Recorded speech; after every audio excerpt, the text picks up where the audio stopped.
everybody? It's your favorite Extinct Samurai's favorite nerd, and today we are looking at the Iron Factory Grimlock from their Samurai line. This is on loan to me, of course, from Joel W. He thought it might blow a lot of people's minds that he was able to beat Robert D to the punch with a Legends figure. As we know, that's a difficult feat to accomplish, but he did. And as a result, we're going to take a look at it, but in order to take a look at it, we got to start with accessories. And he comes with a wide array of hands, I must say. He comes with left and right posing hands, he comes with left and right angled sword holding hands, which I always think is nice, and then he comes with left and right holding hands, like just straight holding hands. Iron Factory usually gives you the angled hands for the sword. It adds so much kind of sauce and flavor to a pose. I really commend them for that. He comes with two kind of traditional samurai swords of different lengths, the longer and the shorter. They're on an orange translucent blade, and then the hilt is painted the red and gold. Sculpted nicely, painted nicely.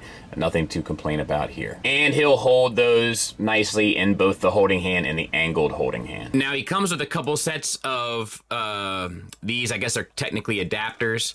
Whoa, that kind of went firing off, didn't it? So you slide this on to the blade, and I think it's actually supposed to go this way. And then you can plug that in directly to his hip skirt on the side. And now you have him kind of storing it. And he comes with two of those. Now, those same swords using these same adapters can peg into the bottom of the feet, which form the back of the Dinosaur in Dinosaur mode.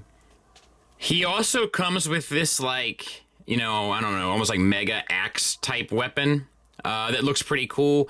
The orange translucent blade, we have these gunmetal paint, the red and gold paint, and they do separate. He can hold them just fine. He also comes with a set of adapters for your kind of axes, and they slide on, and then you have this tab here, or peg rather, and then that can go onto the back wings in robot mode. And you just want to adjust, I guess, to get the right size, but whoop.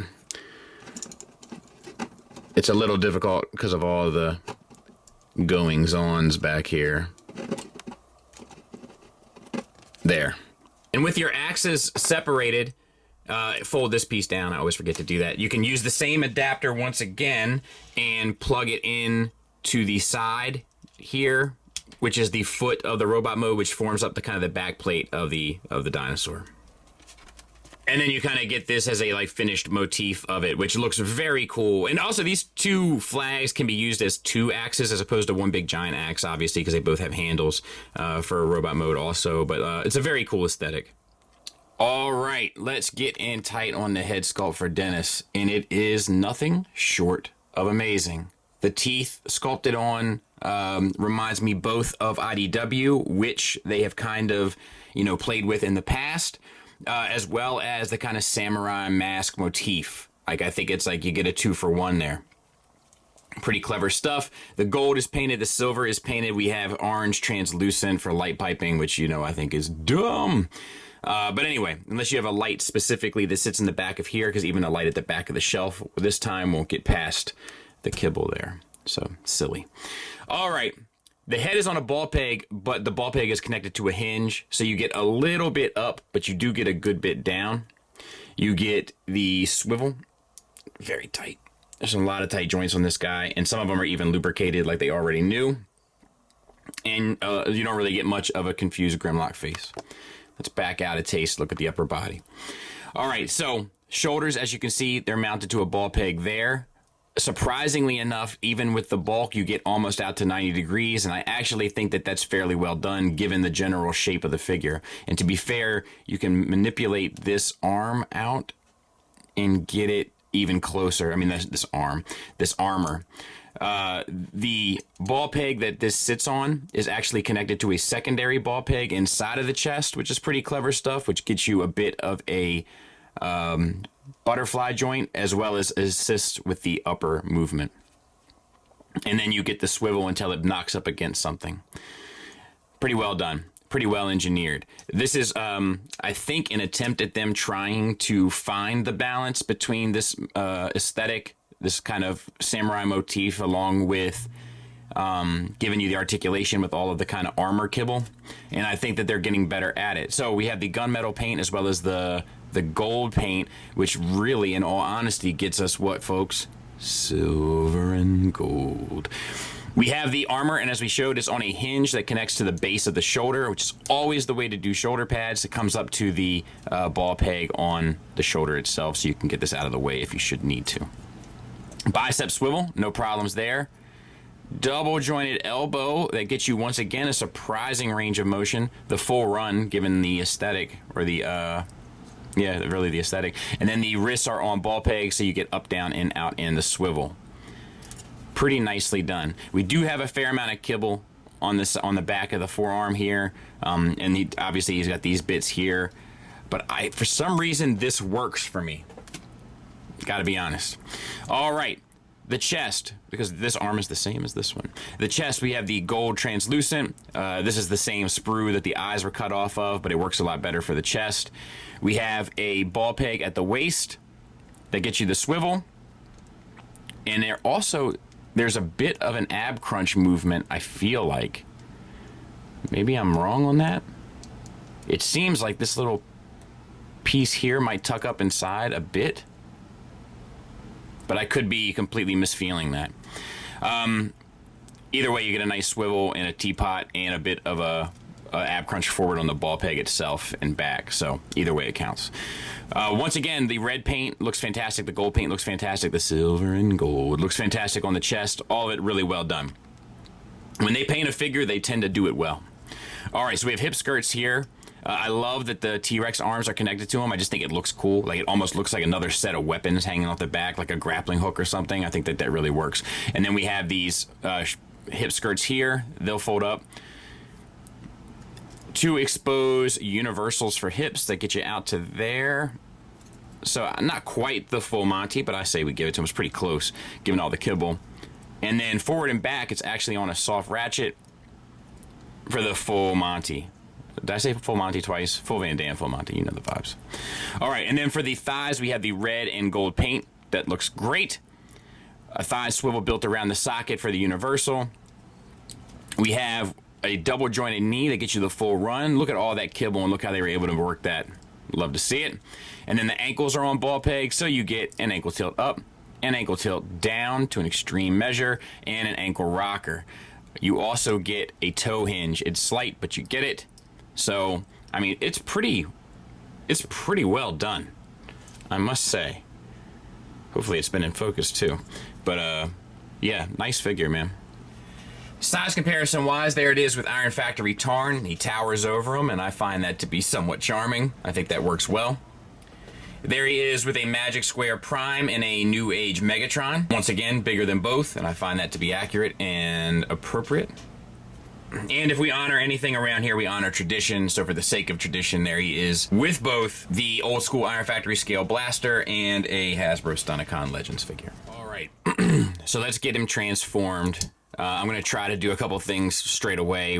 The first step is going to be to kind of get the tail sorted. So spin the waist 180. Spin the head 180. Be careful. Don't use the samurai kind of antenna, for lack of a better term. You can get a lot of torque and it's a tight joint. All right. Unlock these shoulder pieces. Lock is a bit of a stretch for a term, but you know what I mean. And rotate them down. Once again, some tight tolerances, so just be cautious of what you are using as your kind of leverage. Because it's very easy to kind of pull on the wrong thing. All right, so get that down. Next, we got to get the head out of the way. So just grab that big old melon and pull her out, so to speak, and then pull that hinge down so that you have all this open space. Now this here is actually the tail. So you can extend this, bring this up. It rotates here. But once again, just tight like a tiger. And these pieces, like these hinges here at the top of the shoulders, rotate as well. And you just want to kind of get that. His helmet will sort of sit nicely inside of there, And you just got to do that to both sides. Once again, rotate up and then collapse in and then stick all this together. And I'm not sure, I mean, you guys' memories for this stuff is better than mine for sure. Is this the first time that the Grimlock robot head went in the tail? Because I do feel like that's it's certainly not the most common, right? Which I dig, you know, something a little different. All right, now we have to separate the shins, which can be a little bit of an omri tab. But then this whole section with the try to get that out of your way the best you can. And then you can see the bottom jaw of the animal here. I got that from Phil. He always calls dinosaurs animals, Maryland Phil. So like I just started saying it. It's like a little ode to him rather. So same thing here. Move this here. Bottom jaw of the animal swings out. And then the knee, remember it's a double hinge knee. So you actually need to rotate it up instead of back. So up on the first joint and then down on the second joint.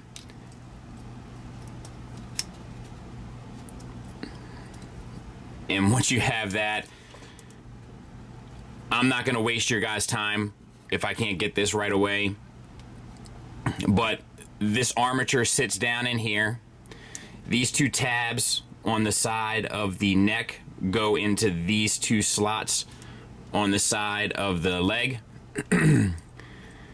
And let's see if I just can't get one to show you, because this is a bit of a pain. And the reason why it's a bit of a pain is, you guessed it, tolerance.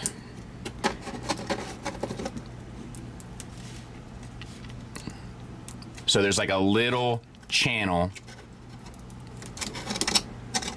Oh, and this here is like the laser gun inside of the Grimlock's mouth. That has a tendency to kind of be obnoxious as well.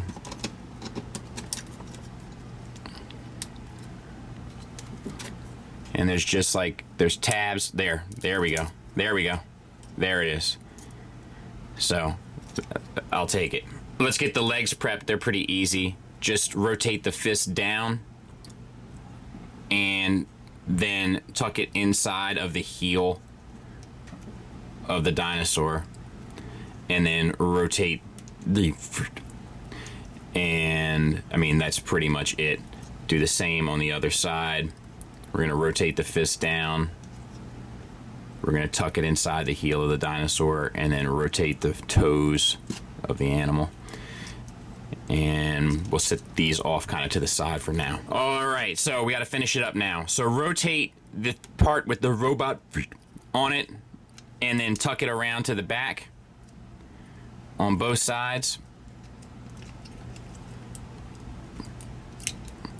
And tab those in. These pieces here leave out to the side. This piece underneath, you can pull this up, move this whole thing back and around, and then that will form the kind of under throat, as it were. And then it's obvious, right? These two panels come down and tab into the side of the thighs here, but you have to rotate the dinosaur thighs kind of in first, so that the gray piece here kind of tucks around the joint of the hip, if that makes sense. So the Grimlock shoulder joint is right here. It comes in, you can probably come in even a little bit more. And then this gray piece sits between that joint in the actual hip of the dinosaur, and then this gray piece tabs back into the thigh, and then you just bring that hip cover over. So same on this side. And like I said, this is the only part that's like a little bit finicky.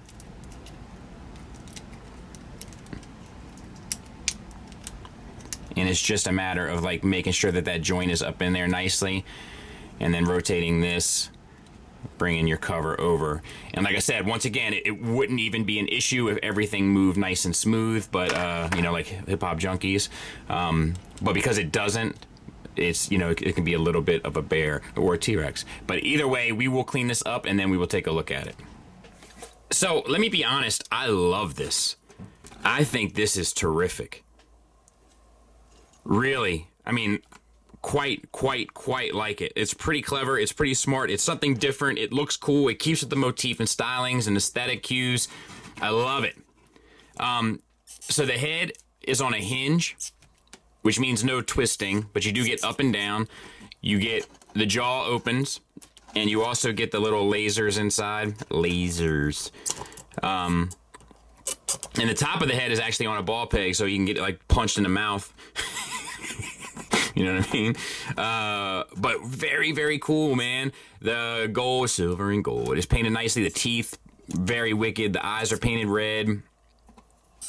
Very cool. We have the front arms here.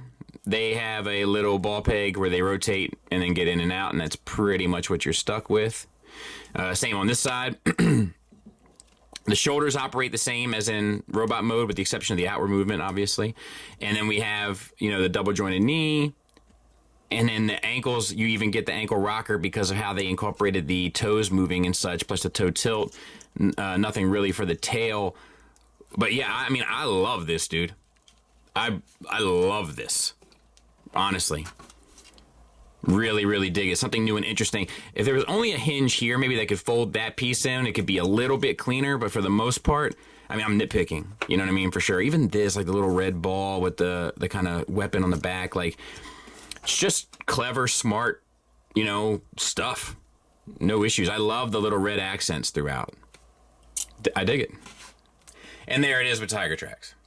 Final thoughts wise, let's start with the negatives, and I think you know where I'm going with this, and it's really honestly the only negative I have that's like a really true negative, and that is tolerances. This is something that has plagued Iron Factory since the beginning. It continues to do so. They take righty-tighty to a whole new level with these screws, and they really take the longevity of their ball pegs seriously, and as a result, we get figures that can be pretty challenging to move, and it only becomes more challenging with the kind of aesthetic cues that they're using with the massive sheets and panels of armor throughout. Those two things working in concert tend to work against you for a pleasurable, user-friendly posing experience, but as you can see here, far from impossible. And that, my friends, is honestly it.